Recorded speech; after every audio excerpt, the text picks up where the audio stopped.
রান্নাপ্রিয় মানুষদের সবাইকে আমাদের চ্যানেলে স্বাগতম। আজকে আমরা দেখাবো আমাদের চ্যানেলের প্রথম ভিডিওতে পুঁই শাকের বড়া। আর এই পুঁই শাকের বড়া কীভাবে বানাতে হয় সেটা আমরা আপনাদেরকে বলবো। প্রথমে পুঁই শাক কুচি কুচি করে কেটে তার মধ্যে দিয়ে দেবো 1 কাপ চালের গুঁড়া, তারপর দিয়ে দেবো হাফ কাপ বেসন।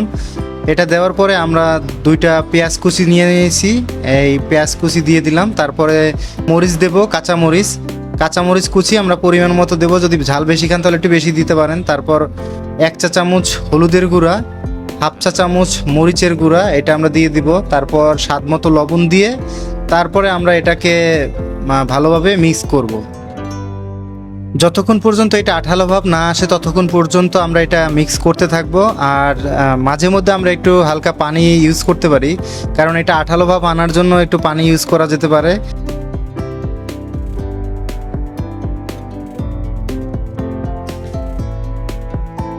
এরপর আমরা কড়াইতে তেল নিয়ে নিলাম, আর তেলটা যতক্ষণ পর্যন্ত ঠিকঠাক গরম না হচ্ছে ততক্ষণ পর্যন্ত কিন্তু এটা ভাজতে দিবে না, তাহলে কড়াইয়ের নিচে লেগে যাবে। তাই আমরা তেলটা ভালোভাবে গরম করে নেওয়ার পরে এবারে আমরা পুঁই শাকগুলোকে দেখেন আমরা কীভাবে করতেছি, ঠিক এইভাবে আপনারা হাতে করে নিয়ে তারপরে তেলের উপরে ছেড়ে দিবেন। দেখেন এই যে তেলটা কতটা গরম হয়েছে সেটা কিন্তু দেখেই বোঝা যাচ্ছে, দেওয়ার সাথে সাথে এটা ভাজা শুরু করে দিয়েছে।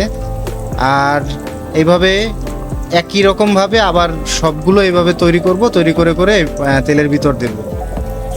পুঁই শাকের বড়া ভাজার সময় অবশ্যই চুলার আগুনটা মিডিয়াম আঁচে রাখবেন, কারণ যে কোনো বড়া ভাজার সময় আপনারা যদি চুলার আগুনটা মিডিয়াম আঁচে রাখেন তাহলে সেই বড়াটা খুব মচমচে হয় এবং ভিতরে খুব ভালোভাবে ভাজা হয়। তাই আপনারা পুঁই শাকের বড়া ভাজার সময়ও এটা মিডিয়াম আঁচে রেখেই তারপরে ভাজবেন, এতে করে আপনার বড়াটা খুব মচমচে হবে এবং ভিতরটা খুব ভালোভাবে ভাজা হয়ে যাবে। তো আমরা এই মুহূর্তে দেখতে পাচ্ছেন যে পুঁই শাকের বড়াগুলোকে ভাজতেছি এবং এটা উল্টে দিব। উল্টে দেওয়ার পরে দেখেন ওই পাশটা আমাদের মোটামুটি ভাজা কিন্তু হয়ে গেছে। এখন দেখেন আমরা এই পাশটা আবার উল্টে দিলাম, ওই পাশটা আবার ভালোভাবে ভাজা হয়ে গেলে আমরা উঠিয়ে নেব।